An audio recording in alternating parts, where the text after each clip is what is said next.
tarde subió. Pero tal como dice el texto crítico y por ende en la Biblia de las Américas y la Biblia textual 4, se deja a Jesús como un mentiroso. En la Biblia de las Américas dicen, subid vosotros a la fiesta, ¿sí? Yo no subo a esta fiesta porque aún mi tiempo no se ha cumplido, ¿sí? Él está diciendo tajantemente que pues que él no va a subir a esa fiesta. Y está dando la razón por la que no va a subir, ¿sí? Porque no se ha cumplido su Porque no tiempo es aún. el tiempo. Exactamente, no va a ir, no va a ir a la fiesta. Mientras que en la Reina Valera, 1960, y en la Reina Valera de Sociedad Bíblica Trinitaria, dice, yo no subo todavía a esta fiesta, ¿listo? Porque mi tiempo aún no se ha cumplido. Entonces ahí está muy en claro que en el texto de la Reina Valera es no subo todavía, ¿sí? Dando la, el espacio para que se suban después. Y otra cosa es decir, yo no subo a esta fiesta porque, y después ya está diciendo el motivo. Entonces ahí hay digamos que un matiz que puede pasar inadvertido, pero que tiene digamos que su profundidad. Sexto ejemplo, 1 Timoteo 3:16. Bueno, vamos a leer esta siguiente, ¿sí? 1 Timoteo 3:16. Entonces, como dice la Reina Valera de Sociedad Bíblica Trinitaria, dice así, y sin contradicción, grande es el misterio de la piedad. Dios ha sido manifestado en carne, justificado en el Espíritu, visto por los ángeles, predicado a los gentiles, creído en el mundo, recibido arriba en gloria. Si lo comparamos con la Reina Valera de 1960, podemos ver que es prácticamente igual. E indiscutiblemente, ¿sí? Que sería la equivalencia a y sin contradicción, e indiscutiblemente quiere decir es algo que no puede discutirse, es algo que es una verdad muy fuerte que no hay manera de contradecir. Entonces es perfectamente equivalente y sin contradicción e indiscutiblemente, perfectamente equivalente. Grande es el misterio de la piedad. Dios, en la Reina Valera de la Bíblica Trinitaria dice, ha sido manifestado en carne, y aquí dice fue manifestado en carne. ¿Listo?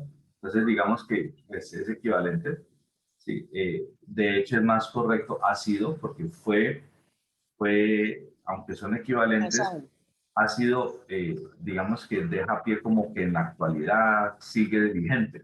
Pero bueno, pero igual son equivalentes.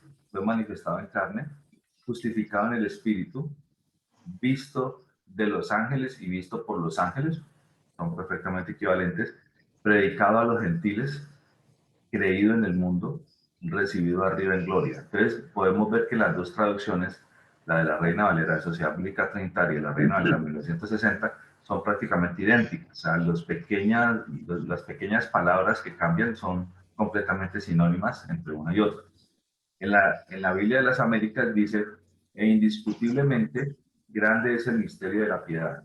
Y ya no habla específicamente del nombre de Dios, sino que utilizan el artículo él. ¿Sí? Él fue manifestado en carne. Entonces, digamos que una pequeña diferencia que hay allí que puede pasar también un poco inadvertida, pero una cosa es que en el original se remitan al nombre como tal de Dios, y otra cosa es que pues utilicen el pronombre de él, y obviamente versículos anteriores tienen que estarse hablando de Dios para poder tener claridad.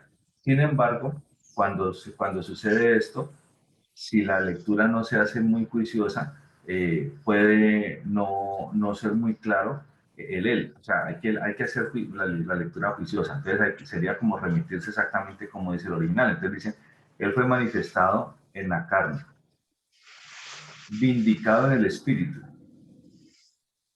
contemplado por los ángeles, proclamado entre las naciones, creído en el mundo, recibido arriba en gloria. La Biblia de las Américas lo menciona de esta manera. Y la Biblia textual lo dice, y por confesión unánime, aquí hay un cambio grande, ¿no? Porque que se diga indiscutiblemente y sin contradicción comparado con y por confesión unánime, esto ya no tiene exactamente el mismo matiz, ¿no? Aquí es que quiere decir que varias personas o varios individuos han hecho la misma confesión, ¿sí? Eh, y no es exactamente decir que sin contradicción algo ha pasado, o sea, puede ser que algo haya pasado y no sea porque la gente lo cuenta, sino porque, pues, digamos que está el registro de lo que sucedió originalmente, así la gente no lo esté contando. O sea, no necesariamente es por una confesión de personas. O sea que, bueno, aquí hay una frase un poquito diferente. Grande es el misterio de la piedad. Él, otra vez, así como en las Américas, fue manifestado en carne, fue justificado en el Espíritu, fue visto por los ángeles, fue proclamado entre los gentiles, fue creído en el mundo, fue recibido arriba en gloria. Entonces, estas son las cuatro versiones. Vamos a mirar lo que el hermano Joffre nos dice. La SBT y la del 60 dicen que Dios se ha manifestado en carne, mientras que la Biblia de las Américas y la Biblia Textual 4 dicen Él fue manifestado en carne.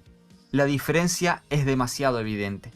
Desde el texto recibido queda claro que Jesucristo fue Dios encarnado, sin discusión, mientras que al solo poner Él, no hay una declaración de que Jesús sea Dios, y por tanto ya no hay tal misterio, como afirma el pasaje.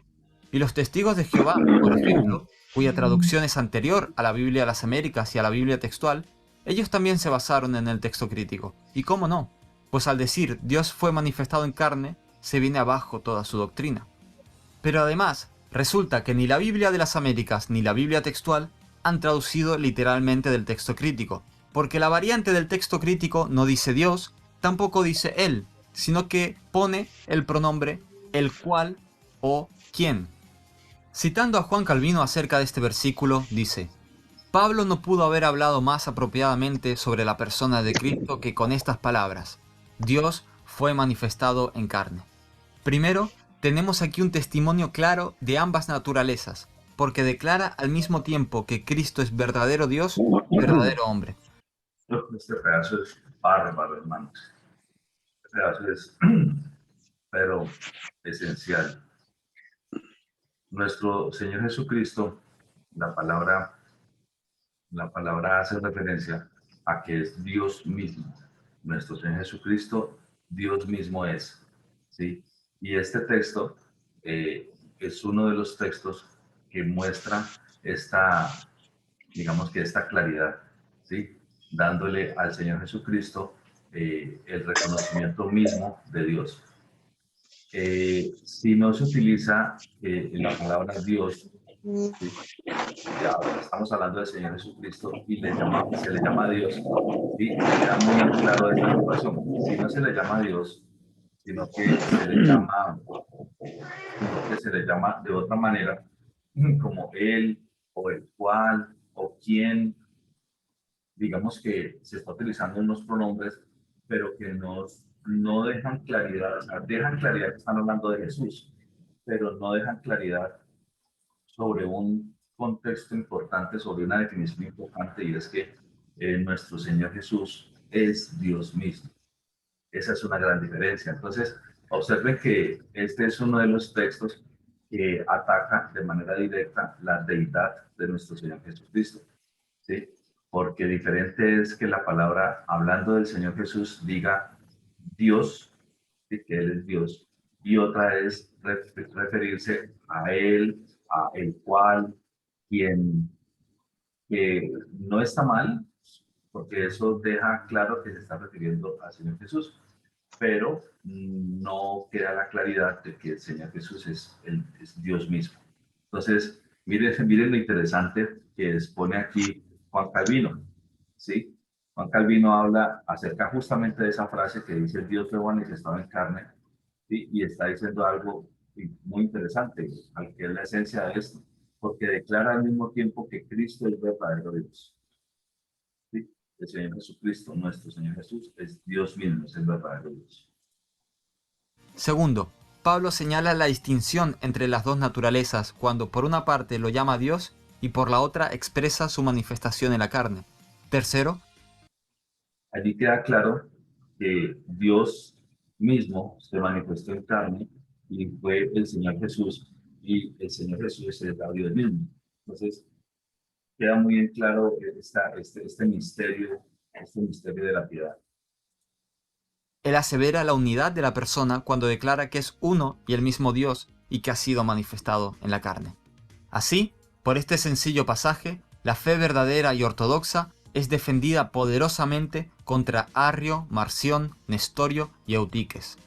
De estos últimos, Estos personajes, digamos que eran personajes que estaban en contra de la deidad como tal del Señor Jesús, ¿no?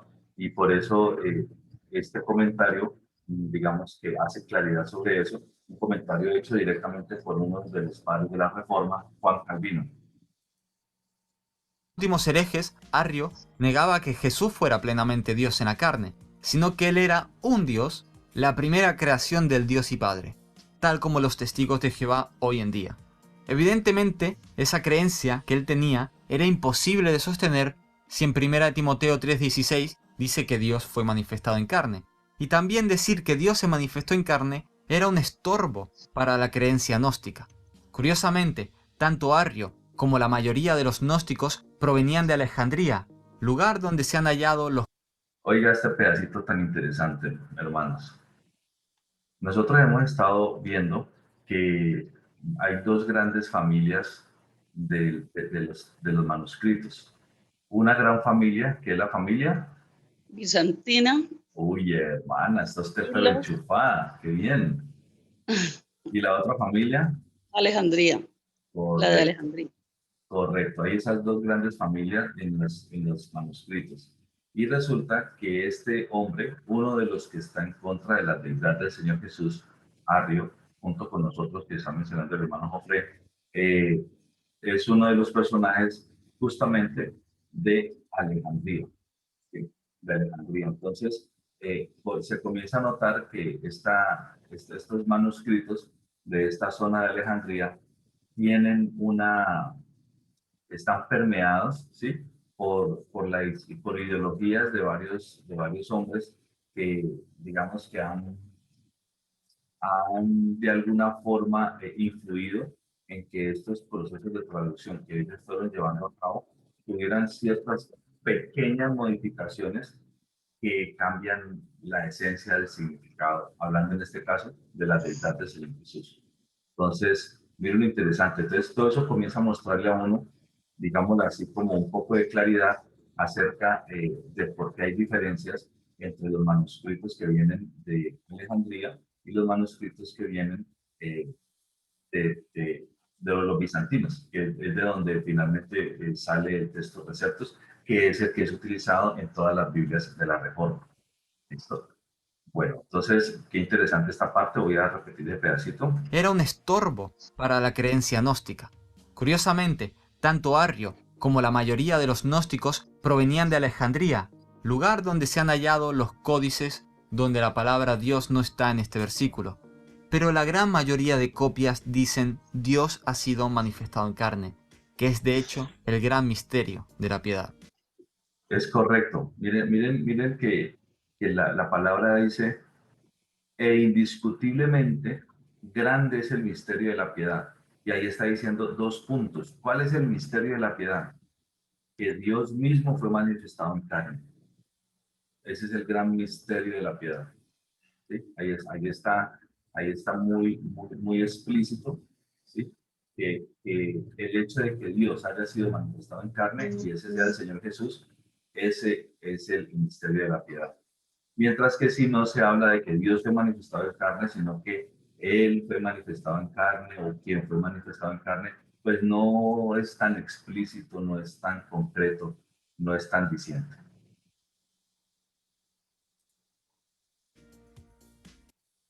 Bueno, ¿qué opinan de ese texto, mis hermanos? Ahí acaba el texto, ya vamos al siguiente. ¿Qué opinan de ese texto? ¿Qué opinión les merece?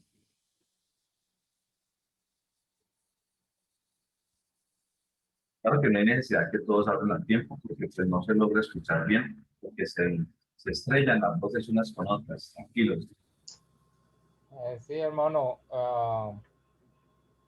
Evidentemente, pues se ve la orientación religiosa de algunos grupos como los Testigos de Jehová, que, que pues declaran abiertamente que pues que Jesucristo pues no es Dios, y lo muestran a través de varios pasajes de la Biblia. Este es uno de los que realmente pues se muestra la orientación de ellos, ¿no? O sea, aceptan, toman una Biblia que se ajusta a sus ideas religiosas, y, y se aprovechan pues de este arrio y de los gnósticos que ya el apóstol Juan, en las cartas de Juan, pues ya venía hablando, ¿no? De esta gente eh, que estaba insistiendo en que Jesús ni siquiera había muerto en la cruz, ¿no? Y por tanto, pues tampoco había resucitado. Ujú. Ok, Sí, hermano, ya esos son los apóstatas, la Biblia habla de eso, ¿sí? La Biblia advierte, desde esa época ya existían las apostasías, los herejes. Ujú. Qué bien. ok, hermanos, excelente. Carne, que es de hecho el gran... Ah, la hermana Marta iba a hacer un comentario. Sí. Adelante, hermano. Marta Janet. Vemos que en este texto hay dos, por lo menos dice, y sin contradicción. En el otro, indiscutiblemente, y el otro, y por confesión unánime. Es muy, la palabra, el enlace unánime, es muy diferente a ser indiscutiblemente, sea que en esta por confesión unánime, sea es por unanimidad, una confesión unanimidad de varias personas, ¿no? Qué grande es el misterio de la piedad, pero sea desde nuestro Señor Jesucristo que fue encarnado, que es el mismo Dios, como decía el profesor, y en las otras se habla de Dios, ellos quieren quitar la deidad de Cristo. Y no solo nosotros, hay veces, yo estaba mirando unos comentarios y leyendo, y hay veces nos enfocamos mucho en los testigos de Jehová. No solo los testigos de Jehová, hay otras doctrinas que niegan la divinidad de Cristo. Cristo vino y se hizo, pero ya estamos viendo que es de dónde salieron los textos, en lo que fueron los manuscritos donde fueron traducidos. Entonces, quieren quitar. Entonces, siempre han querido quitar porque imagínense que fuimos redimidos, comprados por la sangre de Cristo. Entonces, si Cristo, quitamos la deidad que Cristo, que Dios vino, se hizo hombre, se quita el centro del evangelio, la piedad, la gracia. Claro, Tremendo, porque ya no hemos sido, digamos que comprados por la sangre de Dios mismo, sino por la sangre de un buen hombre. Exactamente. La gracia de Dios mismo, esa gracia que Él hizo, que se despojó de su divinidad, vino y habitó entre nosotros. Y se hizo y pagó el precio Él mismo por nosotros, el rescate. Entonces se está quitando la esencia, el fundamento del evangelio. Entonces estos, si uno los mira con lupa y se pone a analizar, está quitando el fundamento de la gracia, del perdón, de la reconciliación, que es nuestro Señor Jesucristo. Amén, hermano. Así es, la profundidad que hay detrás de estas de esas pequeñas cositas es grande, pero si se mira a vuelo de pájaro, tal vez no se cae en cuenta de inmediato. Hay que hacer este ejercicio que estamos haciendo, mirarlo con más detenimiento. Así es, muchas gracias, hermano. Bueno, entonces vamos a continuar con el siguiente texto. Misterio de la piedad. Séptimo ejemplo, Lucas 23:42. Bueno, Lucas 23:42. En la Reina Valera de Sociedad Bíblica Trinitaria dice: Y dijo a Jesús, Señor, acuérdate de mí cuando vengas en tu reino. Este texto es bien interesante porque se ha hablado mucho de él. En la Reina Valera de 1960 dice, y dijo a Jesús, acuérdate de mí cuando vengas en tu reino. En la Biblia de las Américas dice, y decía, Jesús, acuérdate de mí cuando vengas en tu reino. En la Biblia Pascal dice, y decía, Jesús, acuérdate de mí cuando vayas a tu reino. Según el texto recibido, el ladrón de la cruz llamó Señor a Jesús. Aquí incluso la Reina Valera del 60 siguió el texto crítico. La confesión de fe del ladrón en la cruz es más directa si reconoce a Jesús como Señor, en concordancia con 1 Corintios 12:3, que dice que nadie puede llamar a Jesús Señor sino por el Espíritu Santo. El predicador Charles Spurgeon, en su sermón predicado el 7 de abril de 1889, dijo lo siguiente de este versículo: este pecador, que no he podido describir con colores demasiado negros, fue uno que creyó en Jesús y confesó su fe. Confió en el Señor. Jesús era un hombre, y así lo llamó él, pero también supo que era el Señor, y así lo llamó, y dijo, Señor, acuérdate de mí. Luis Fernando, Adelante, hermano Héctor. ¿y puedes devolverte otra vez a la diapositiva anterior, de donde están las Biblias? Exacto.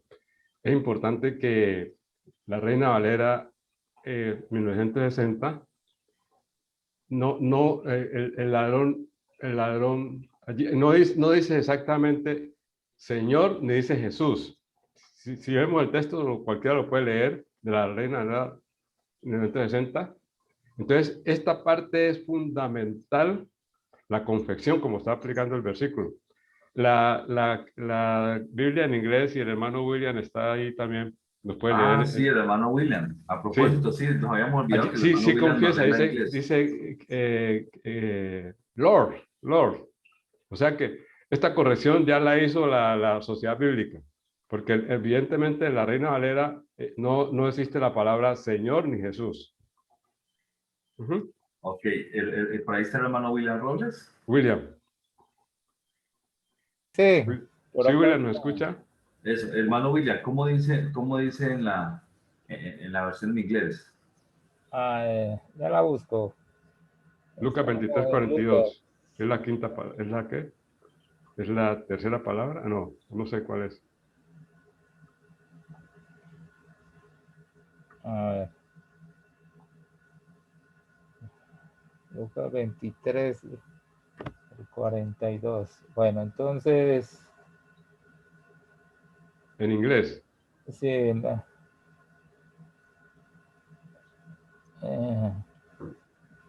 dice...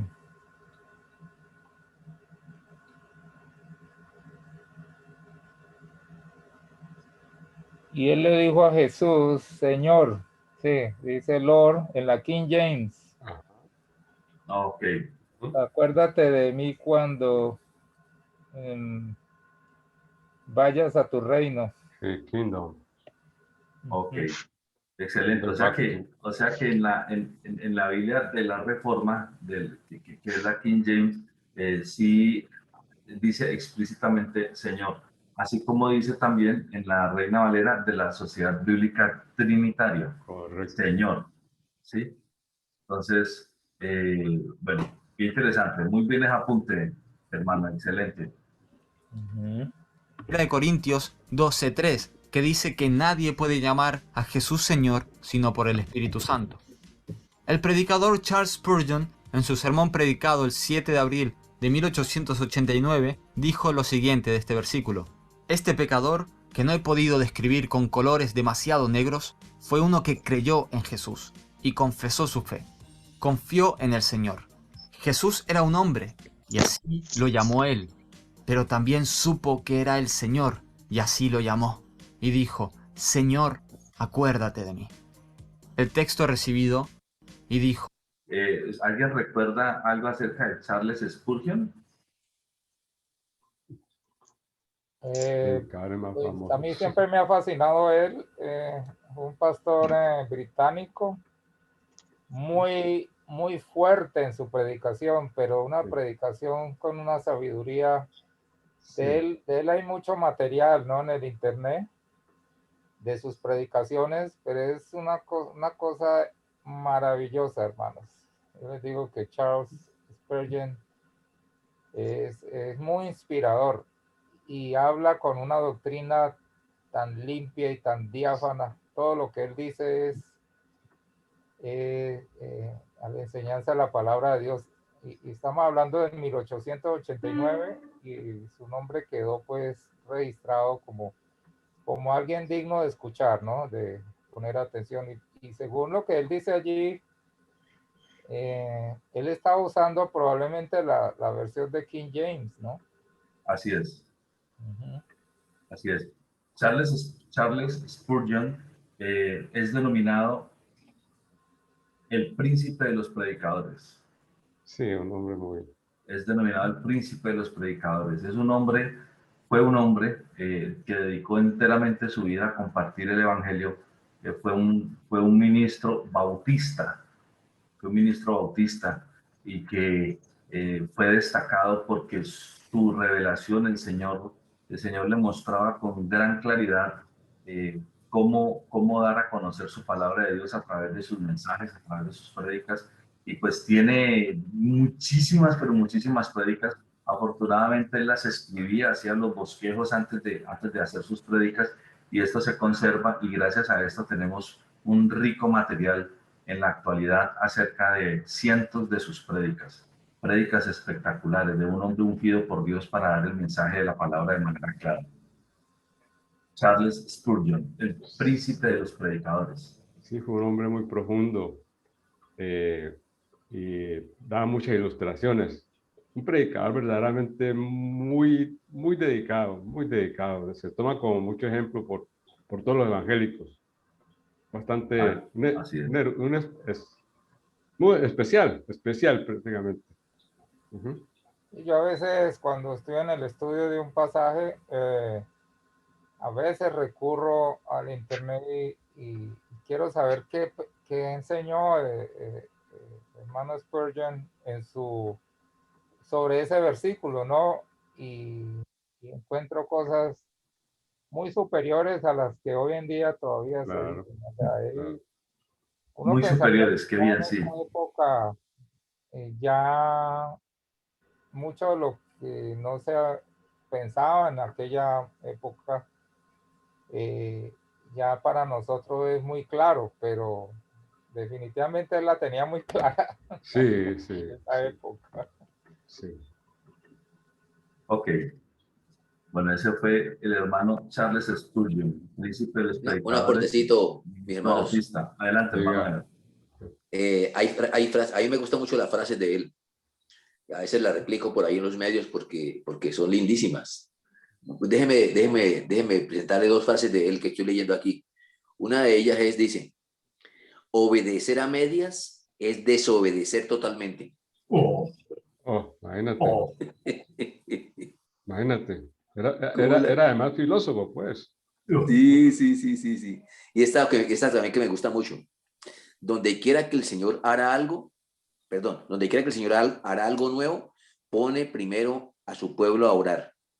Entonces, todas sus frases y sus mensajes son elegantes, son dignos de resaltar y de compartir especialmente.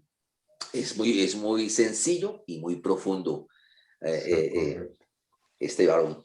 Muy didáctico. El privilegio de los hermanos que pudieron recibir de manera directa sus prédicas, ¿no? Qué bendición. Excelente. Bueno, entonces, hermano, repítanos la primera y la segunda otra vez. Hermano Ever. O sea, no hay verdad a medias. Déjame, le pongo a esto bulla. ¿Dónde está el Zoom? Dice así. Donde quiera que el Señor hará algo nuevo, pone primero a su pueblo a orar. Amén. Donde quiera que el Señor hará algo nuevo, pone primero a su pueblo a orar. ¿Y la anterior? y la anterior fue obedecer a medias es desobedecer totalmente. Claro. Oiga, nena, obedecer a O es medias. sí o es no. Obedecer a medias, obedecer una parte nomás, que es lo que la mayoría de la gente hace, se acomoda, ¿no? Tratar de obedecer un poquito nomás. No hay verdad a Esto medias. es desobedecer totalmente. Claro, no hay verdad a medias. O se es Hermano sí o se Ever. es no. Sí, Hermano hermana. Ever, Señora, ¿por qué nos hace un favor? Lo regala por el grupo. Está excelente esas palabras. ya trata de compartírselos. Pues mucha frase tan buena. Charles Spurgeon fue un predicador supremamente profundo.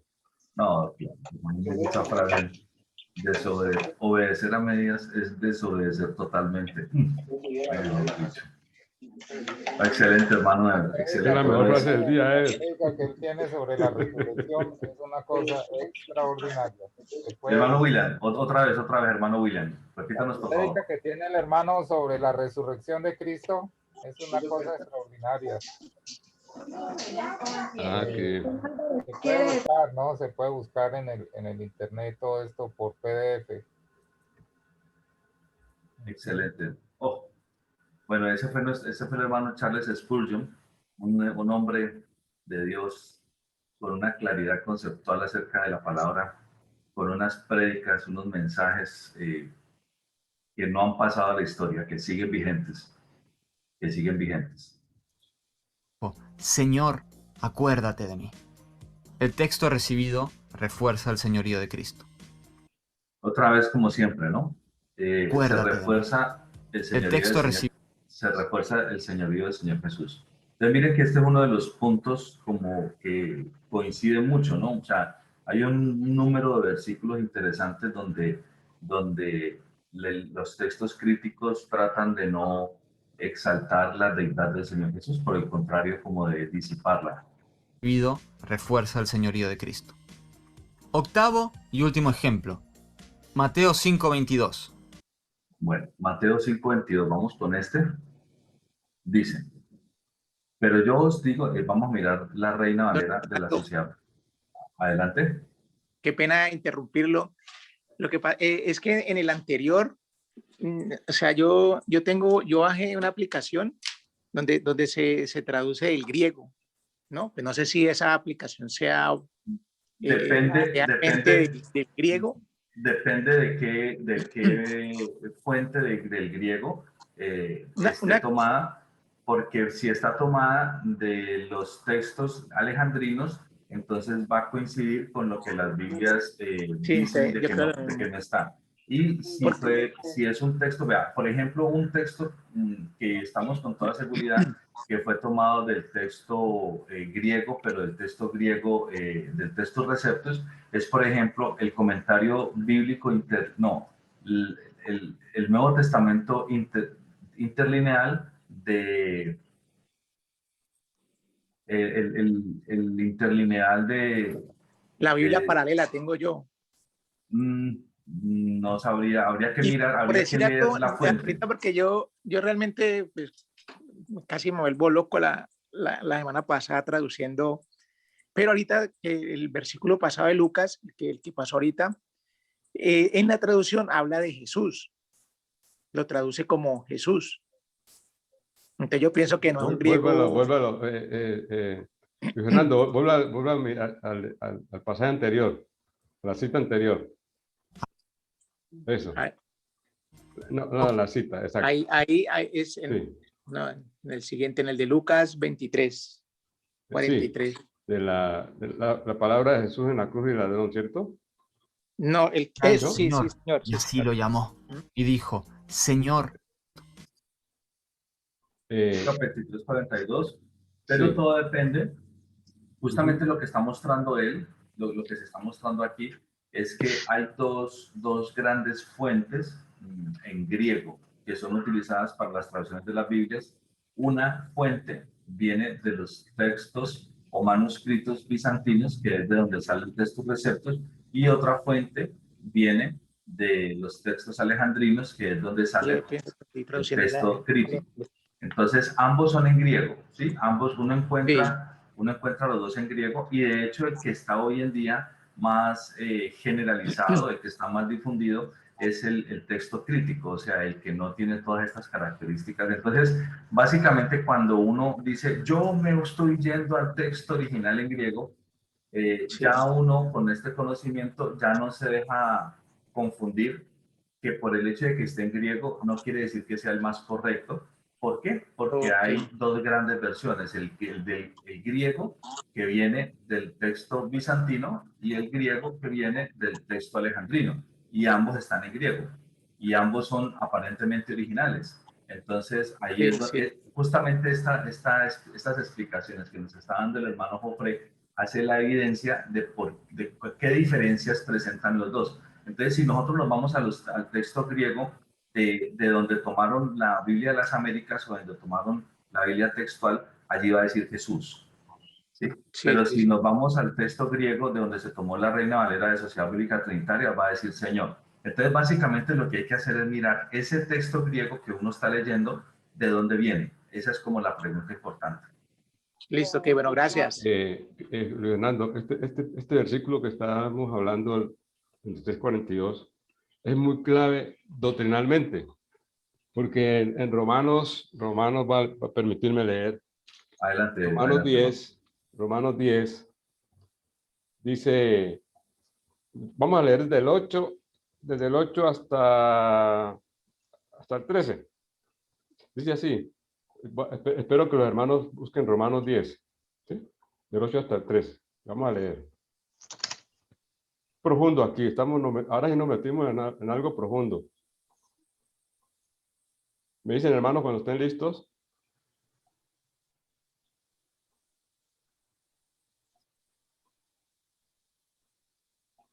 Romanos 10:8.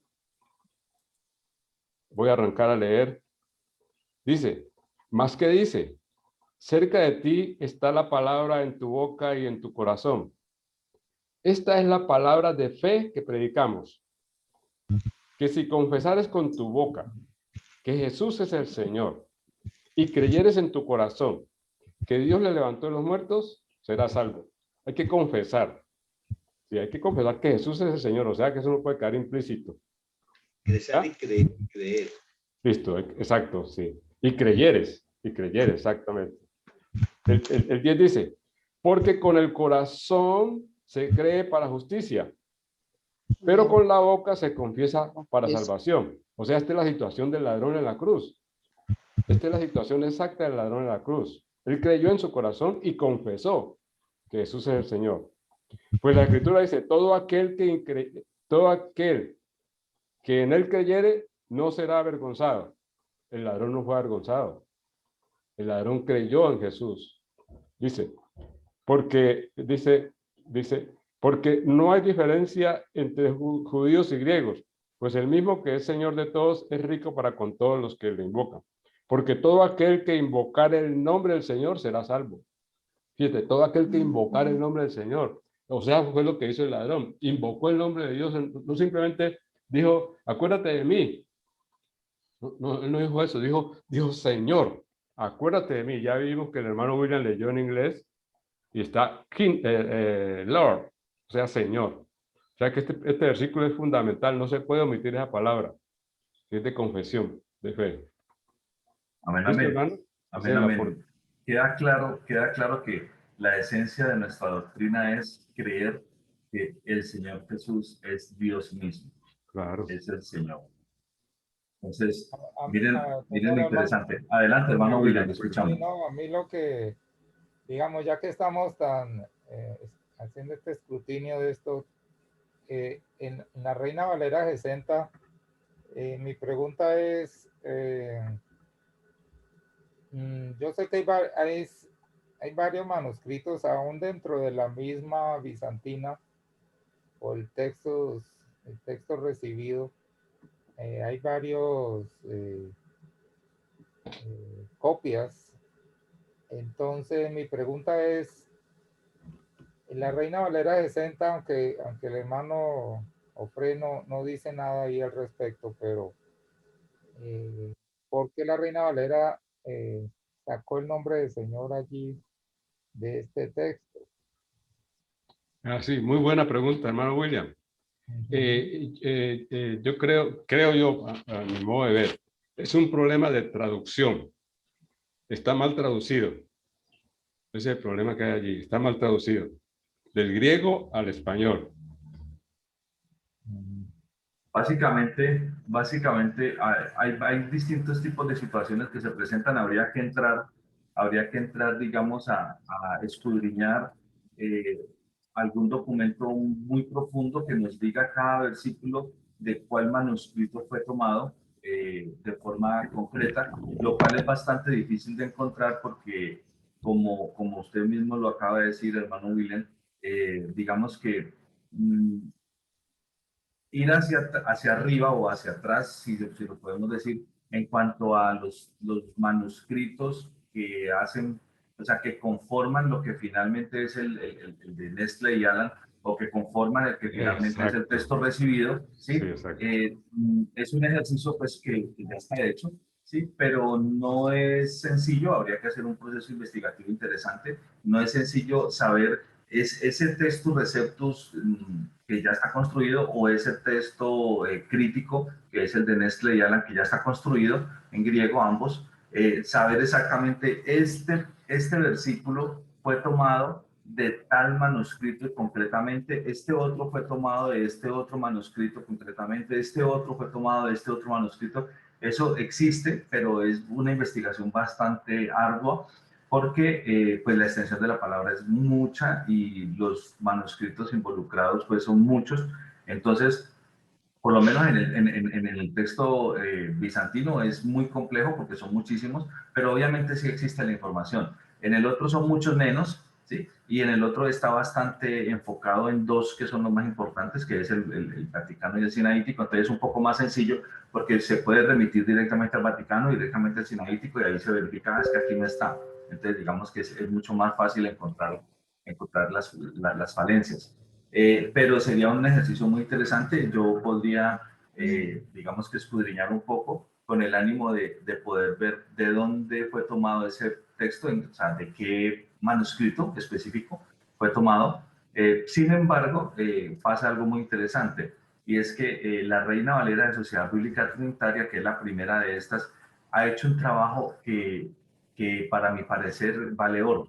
Sí. Y es que ella, esta institución, Sociedad Bíblica Trinitaria, se ha tomado este trabajo que estamos hablando, se ha tomado el trabajo de coger la Reina Valera 1909, ¿sí? La anterior a la 1960, la 1909, y se ha puesto en la tarea, eso les ha llevado años, se ha tomado la tarea de ir al texto recibido, al texto receptus, porque hay varias versiones del texto receptus, y cada versión del texto receptus con respecto a otra ha pulido unos versículos adicionalmente, y entonces se han puesto en esa tarea de mirarlo para poder decir, hombre, esta Reina Valera 1909 está, en este texto está perfecta con el texto recibido y con la misma línea pues que viene llevando.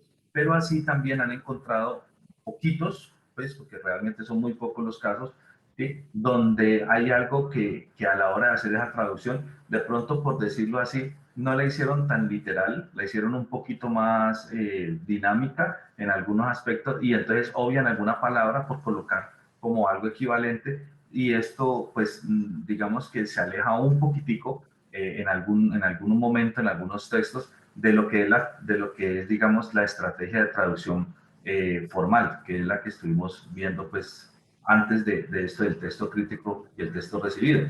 Entonces ellos se han puesto en ese trabajo y por eso finalmente sacaron, de hecho solo han sacado el Nuevo Testamento con Salmos y Proverbios, están construyendo, están haciendo el mismo ejercicio para el resto del Antiguo Testamento, no lo han terminado, llevan años en eso y no sabemos cuántos años más les va a tardar, ¿sí? Pero cuando ellos terminen, ya va a quedar completa toda la palabra de la versión de Sociedad Bíblica Trinitaria, que no es nada más ni nada menos que la misma 1909, Reina Valera, pero con unos puntos que ellos, con su estudio juicioso, como este que estamos haciendo en este momento, detecten que falta un ajuste importante que por alguna razón no quedó en la Reina Valera de 1909. ¿Cómo es? Luis, Sí, mi hermano William, te escuchamos. estoy viendo la Valera 1602, que se le llama la purificada. Sí, señor. Y dice en el versículo 42, dice, y decía Jesús, Señor, acuérdate de mí cuando vinieres en tu reino. Que es la traducción que se ve en el inglés. Cuando yo traté de traducir la de King James, sí usa la palabra vinieres en inglés. Entonces dice aquí, y decía Jesús, Señor. O sea, sí, en esa Valera del 1612 aparece Jesús como Señor, ¿no? Exacto, exacto. Les comento algo, mis hermanos. Yo asistí con el pastor Nelson Ventral a un seminario bíblico con los de la Sociedad Bíblica Trinitaria. Y una de las preguntas que yo le hice a estos conferencistas fue sobre este versículo. Y me dijo, ya exactamente, ya estamos haciendo los ajustes, porque evidentemente en la traducción se había omitido la palabra Señor, ¿ya? Entonces fíjate que sí, ya se había detectado este problema de la traducción con la Reina Valera de 1960. Porque las otras versiones bíblicas está la palabra Señor, ¿sí? Entonces la Reina Valera de 1960 no sé por qué omitió, ahí sí omitió, pero no sabemos si fue el problema, ¿por qué lo omitieron? Exactamente, ¿ya? Pero fíjate que la otra Reina Valera sí la tienen, ¿correcto? Entonces, mis hermanos, por eso me parece muy interesante. Yo diría que el único ejercicio en la actualidad, o sea, en las versiones modernas, que está preocupándose por de verdad retomar la Reina Valera tal cual como tiene que ser, e inclusive detallitos que son muy pequeños, porque son muy poquitos. La verdad es que la Reina Valera es la mejor que tenemos hasta el momento completa, ¿sí? Es la mejor que tenemos hasta ahora completa. Unos muy poquitos puntitos también que queden completamente coherentes. Adelante, hermana Amanda. Yo también le estaba diciendo a Jorge que me había dado cuenta, comparando mi Reina Valera con la Reina Valera de él del 60, ahí omiten y dicen él también no nombran al Señor. Y no es en una sola, sino en varias, sino que ahorita no tenemos aquí la Reina Valera de él. Y eso lo noté, que omiten el Señor, sino dicen él. Es la que compró él hace poco. Correcto, hermana.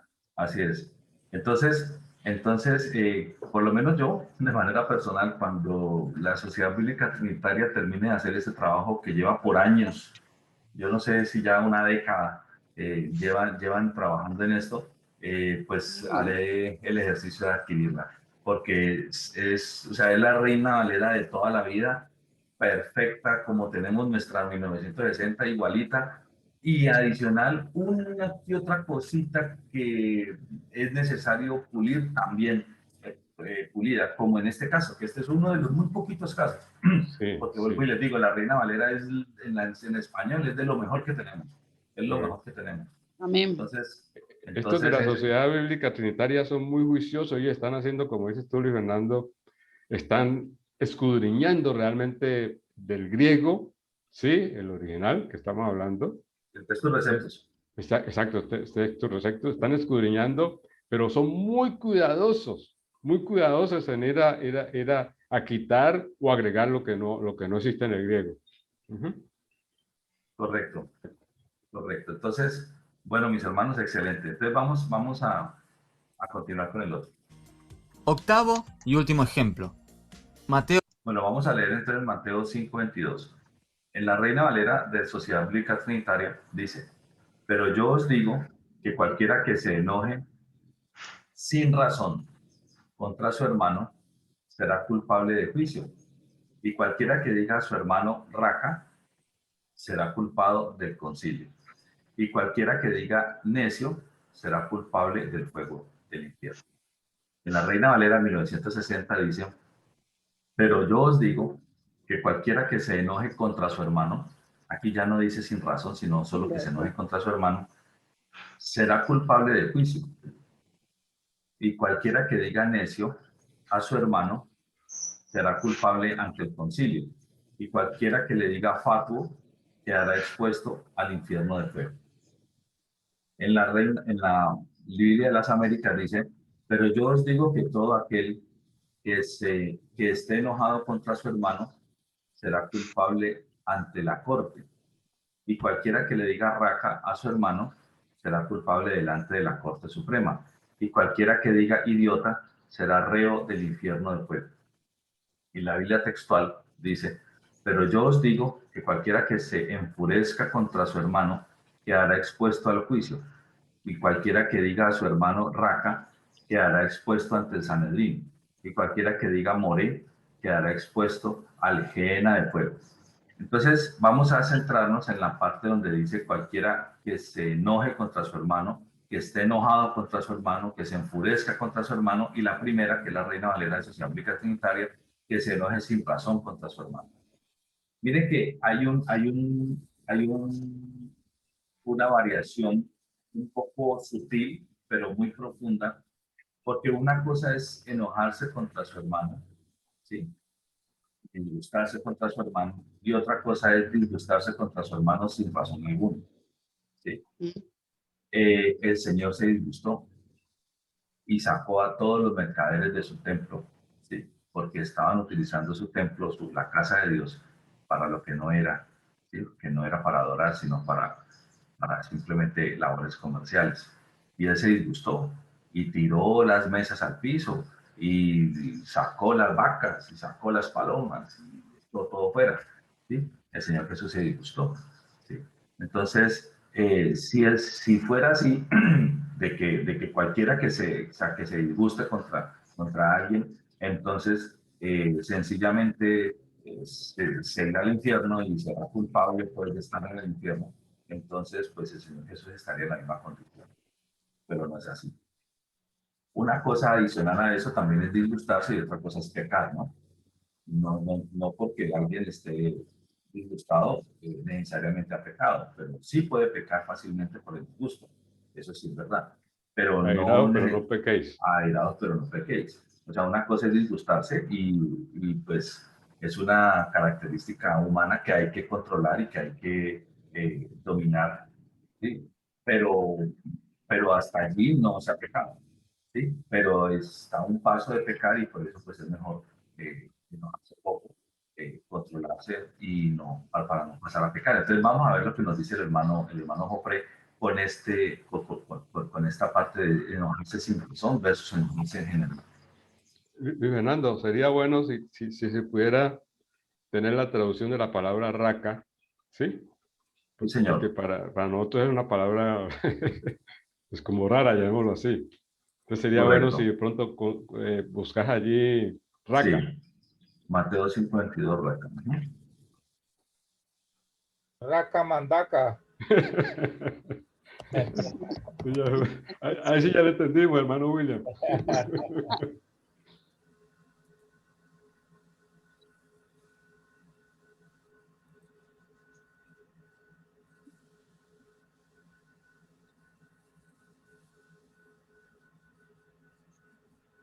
Bueno, vamos a hacer esto, hermanos. Voy a compartirles aquí la pantalla. Voy a abrir la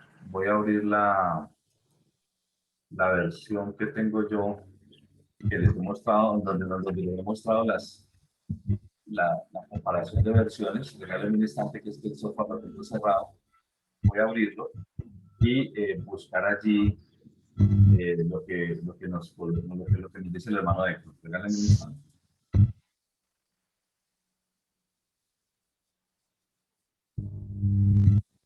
Con este texto terminamos por el día de hoy.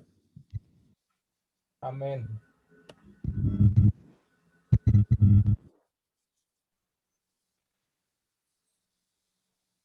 Regálenme un momento que está abriendo. Paciencia, mucha paciencia, Señor.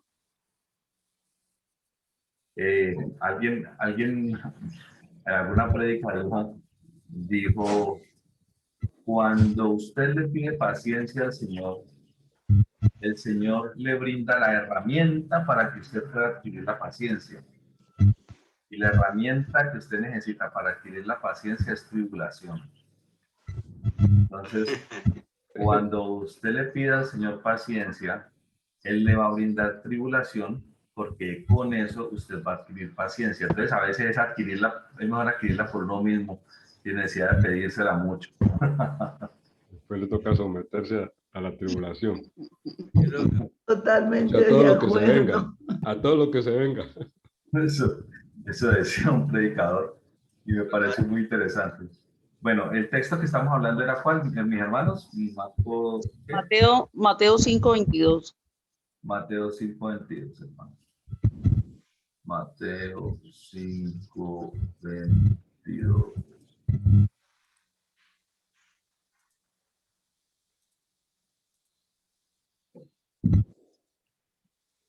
Mateo 5:22. Ok, y vamos a mirarlo ¿en qué versión lo vamos a mirar? En la versión Raca aparece En Raca aparece en cuál, en la Reina Valera 1960, no. Sociedades bíblicas. En la de las Américas. Sí, en las Américas y Sociedad Bíblica Trinitaria, creo. Sí. Y creo que aparece en una más antigua también, no me acuerdo. Me parece que aparece en la Reina Valera más antigua. Que dice Moré. Moré. También hay que aclarar la palabra moré. Pero nuestro español no la entiendo mucho. Bueno, entonces vamos a buscar. Vamos a ver aquí en la Reina Valera 1602.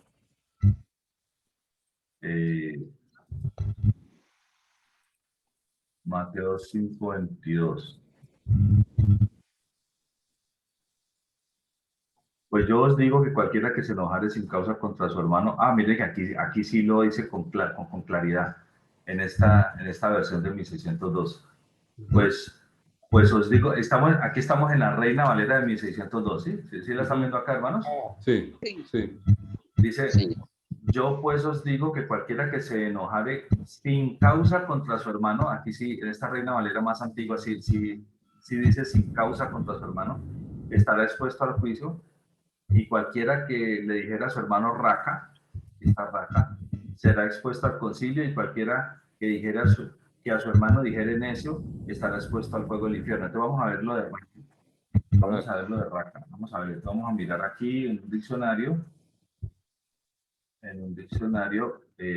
Raca.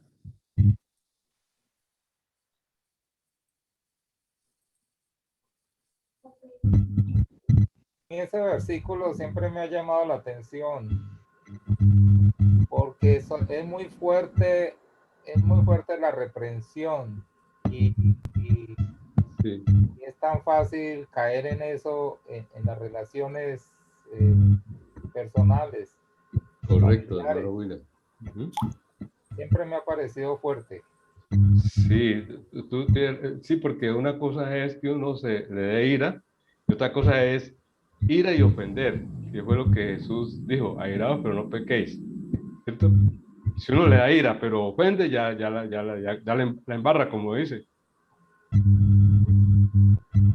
No me aparece aquí raca, qué vaina, hombre. Sí, una palabra, pues sinceramente te digo que no la... Raca, entonces vamos a mirar aquí. Yo tengo un diccionario aquí bíblico. Adelante, hermano. ¿Tienes raca? Sí, claro. Adelante, está raca, mi hermano. Dice vacío, indigno. Se puede parafrasear como imbécil, expresión de menosprecio, y hace referencia a Mateo 5:22. Eso, excelente. Entonces, mira, Ever, fíjate que hay una palabrita fuerte. ¿Qué tal que uno trate a otra persona de imbécil? Imbécil. ¿Sí? Ahí nos está dando ahora sí el significado ofender. Y por aquí tengo otra definición, dice enciclopédico de Biblia, dice diccionario enciclopédico de Biblia y teología, dice transliteración del arameo raca, necio, vano, insensato, cabeza hueca. Definitivamente es ofensivo. Esa palabra es aramea. Definitivamente es ofensivo, ya me la aprendí. Oiga, hermano, pero no le Vaya a diga ser a nadie vaca, así. mano, porque le embarra. Yo... Vamos, miren que hoy en día el tema del bullying, que pues es una expresión americana o en inglés, hoy en día se está tomando muy en serio lo que ya el Señor tomaba muy en serio en aquella época. O sea, hoy en día es como la famosa novela Betty la Fea. Yo me he puesto a analizar, esa novela ya está fuera de contexto frente a las leyes que se han puesto frente al bullying, ¿no? Sí, O sea, sí. despreciar a alguien por su apariencia, burlarse de la persona. Claro. Y allí el Señor, 2000 años antes, ya estaban y pues manifestando él que no se le debe, hay que cuidar las palabras, de llamar a alguien imbécil o... Sí, no, ya ofende. Y muchas veces la ofensa es la que hace daño. Miren Solamente esta, con cuchillo. miren no la esta ofensa. comparación. Y apenas las interrumpo, hermano. Miren esta Tranquilo. comparación tan interesante. En otros ejercicios habíamos hecho esto y pues gracias a que buscamos esta palabra, miren lo interesante. Miren. Aquí tenemos Reina Valera 1862, Reina Valera 1865, Reina Valera 1909, Reina Valera 1960, Reina Valera 1602, ¿sí? Reina Valera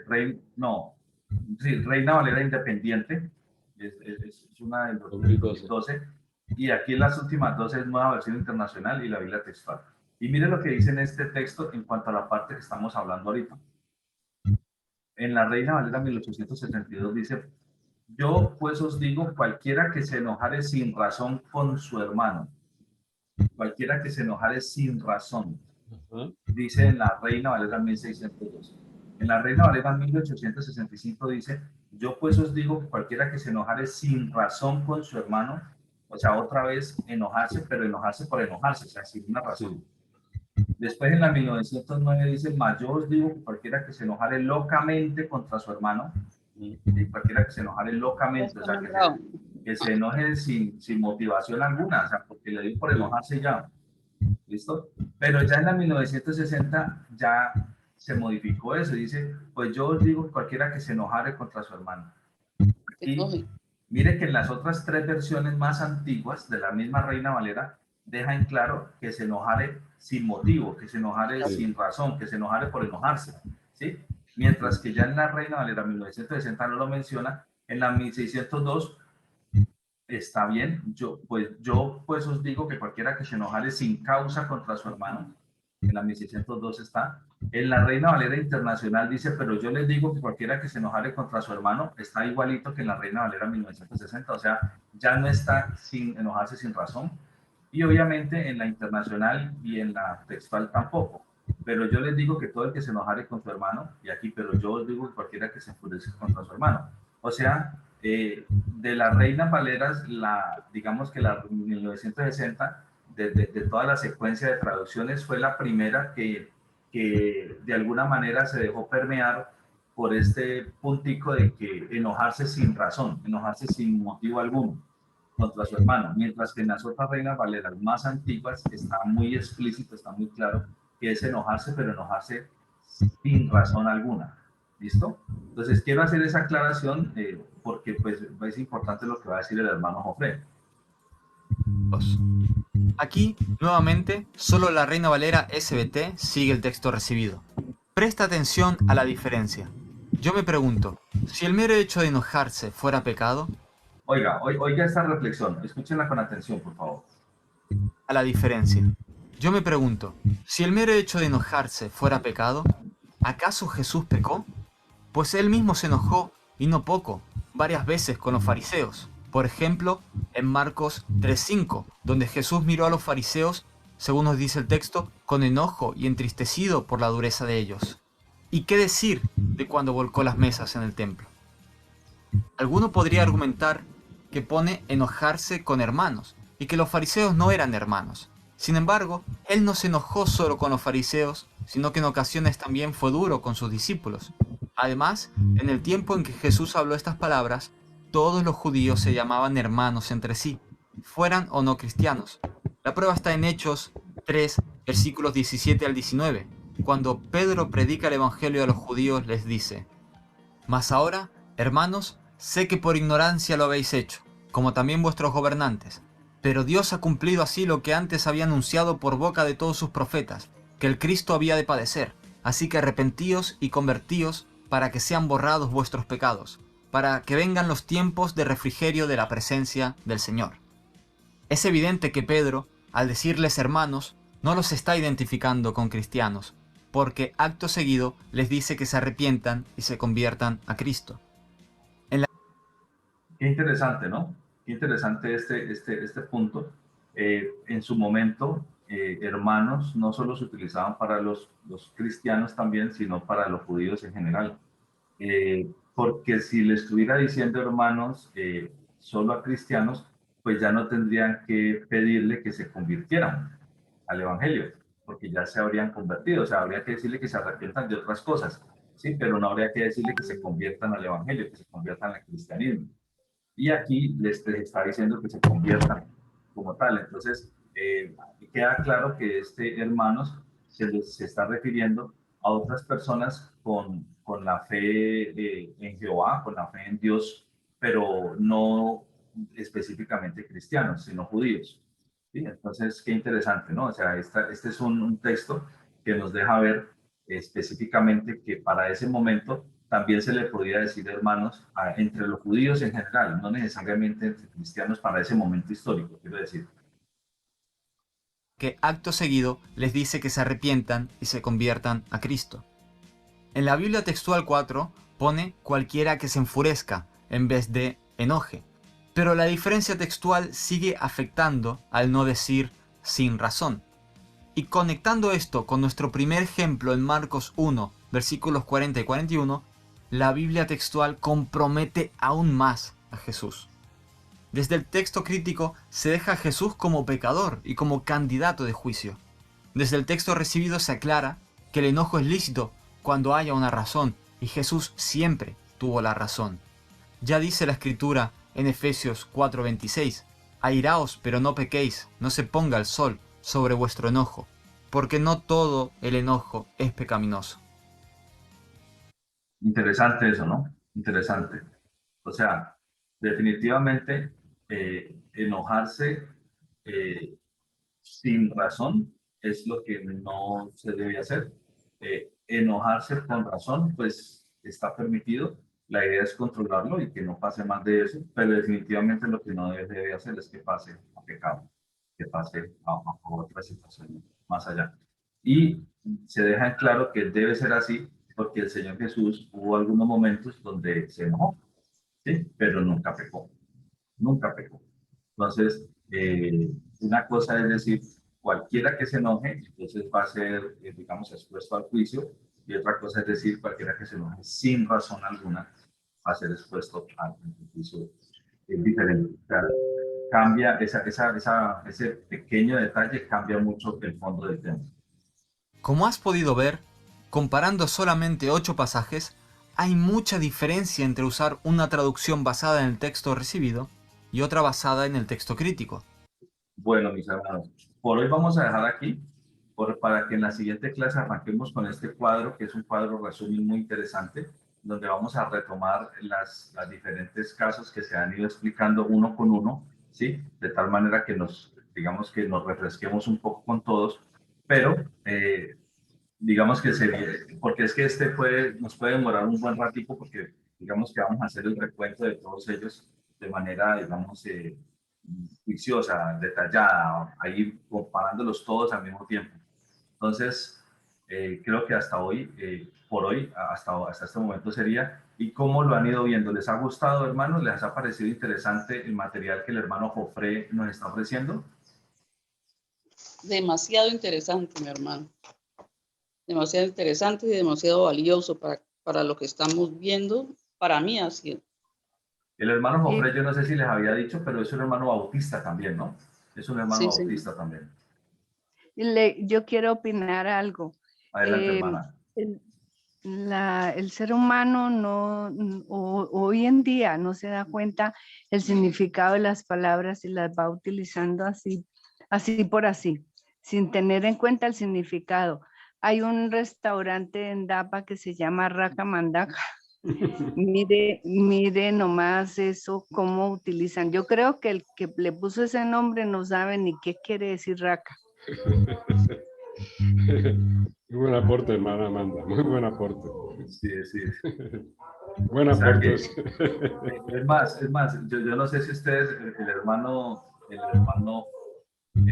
William sí lo tiene muy claro, pero no sé si los demás, ustedes han visto unos libros que son muy famosos, es una serie de libros de diferentes temas. Usted quiere aprender de vinos y hay un libro que le enseña sobre vinos. Usted quiere aprender ajedrez y hay un libro que le enseña ajedrez. Y se llama Inglés, Ajedrez, Vinos para Dummies. ¿Sí lo han visto? Unos libros que se llaman... Sí, señor, de Norma, creo que eso los sacaba Norma, de Carvajal. Eso, de Norma. Y hay montones, hay, no sé, cientos de esos libros que enseñan sobre montones de temas diferentes y enseñan de una manera amena y de una manera profunda, pero sencilla, digámoslo así. O sea, que fácilmente la persona pueda adquirir un conocimiento bueno sobre esa temática. Y entonces se llaman no sé qué para dummies, o sea, ajedrez para dummies para principiantes en las diferentes inquietudes o ramas. Exactamente, dummies para principiantes. Y resulta que dummies es estúpido. Entonces estamos comprando libros que dice inglés para estúpidos, francés para estúpidos, ajedrez para estúpidos. Ajedrez para estúpidos.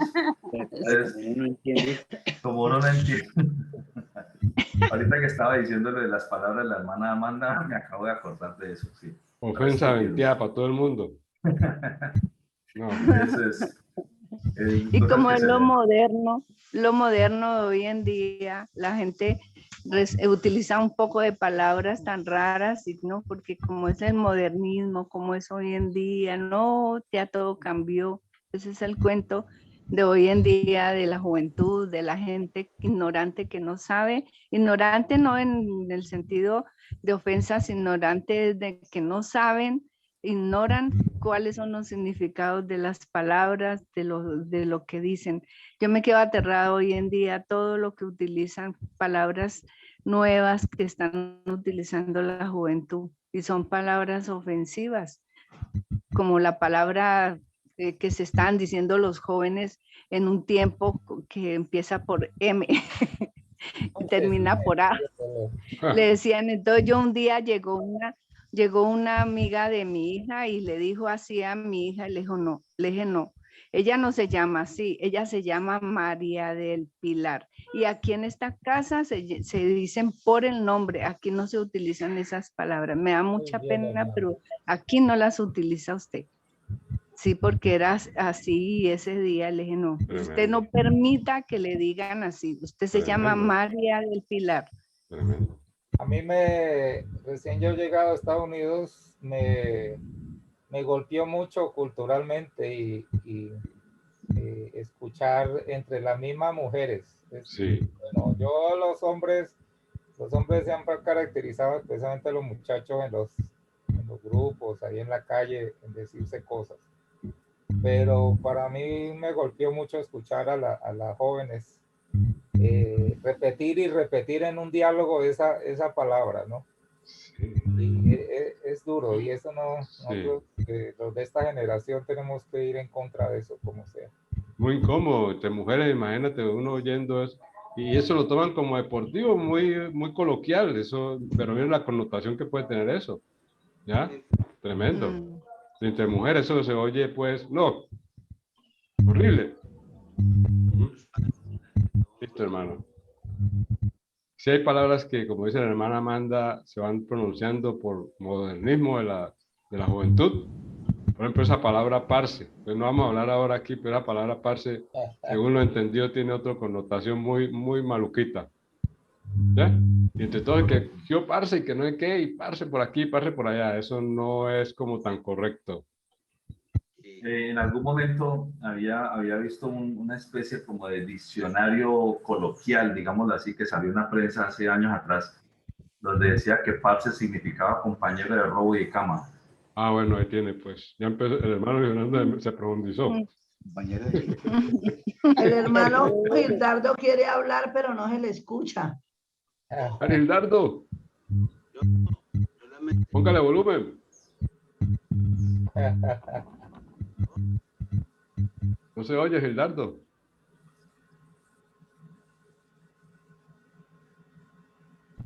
No, se perdió Gildardo.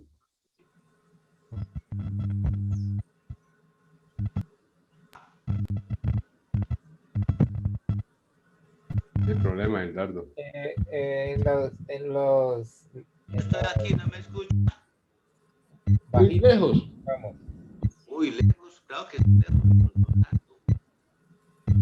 ¿Sí? Ah, que sabe que será el... Ya. No, lo que pasa es que, pues,